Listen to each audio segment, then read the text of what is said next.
प्रातः नमन प्यारे बच्चों। मैं निगम राजपूत हिंदी की कक्षा 3 में आपका स्वागत करती हूँ। प्यारे बच्चों, आज हम स्वर्णिका व्याकरण के पाठ 20 निबंध लेखन का अध्ययन करेंगे। निबंध लेखन में आज हम वृक्ष हमारे मित्र नामक शीर्षक पर निबंध समझेंगे। बच्चों, निबंध ऐसी गद्य रचना है जिसमें किसी विषय पर हम अपने विचार प्रकट करते हैं। इस बारे में यह ध्यान रखना आवश्यक है कि जिस विषय पर निबंध लिखें उसका हमें अच्छा ज्ञान हो। हमें जो है जिस विषय पर भी निबंध लिखना है उसका हमें अच्छा ज्ञान होना चाहिए। भाषा पर पकड़ हो तथा कल्पना की उन्मुक्त उड़ान हो।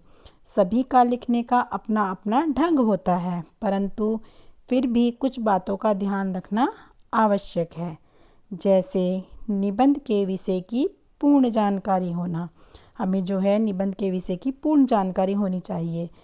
जानकारी को क्रमबद्ध रूप से लिखना, विराम चिन्हों, वर्तनी तथा शब्द सीमा का ध्यान रखना और निबंध का उद्देश्यपूर्ण होना। बच्चों, जैसा कि आप सब जानते हैं, वृक्ष हमारे जीवनदाता हैं। वृक्ष हमें ऑक्सीजन प्रदान करते हैं। वृक्षों से हमें फल, फूल, लकड़ी, छाया प्राप्त होती है। वृक्ष हमारे मित्र। आइए पहले वाक्य में देखिए,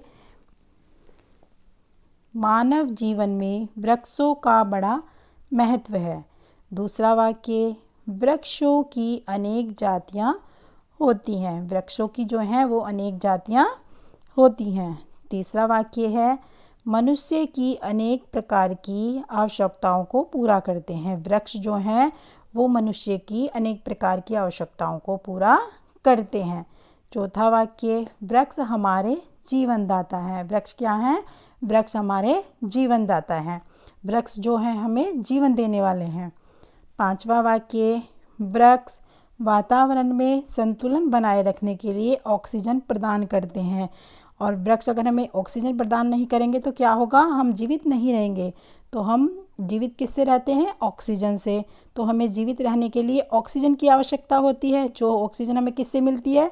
ऑक्सीजन हमें वृक्षों से मिलती है। तो वृक्ष जो हैं हमें ऑक्सीजन प्रदान करते हैं। छठा वाक्य, वृक्षों से मनुष्य ही नहीं अपितु संपूर्ण जीव जगत लाभ उठाता है।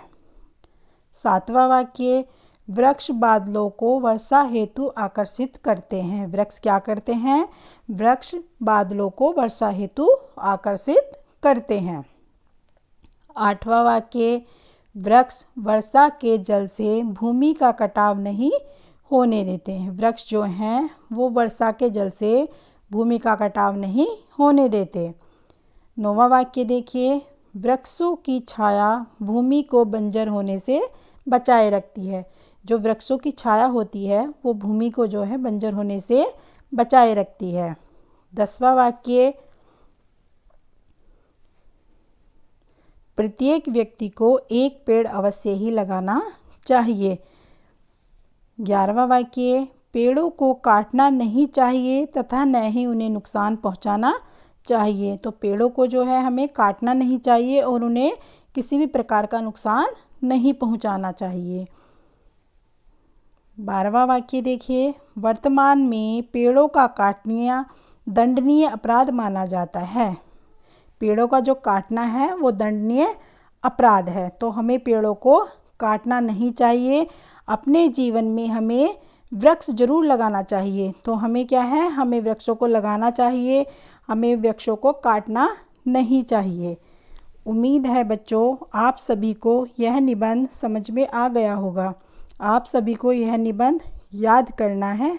धन्यवाद।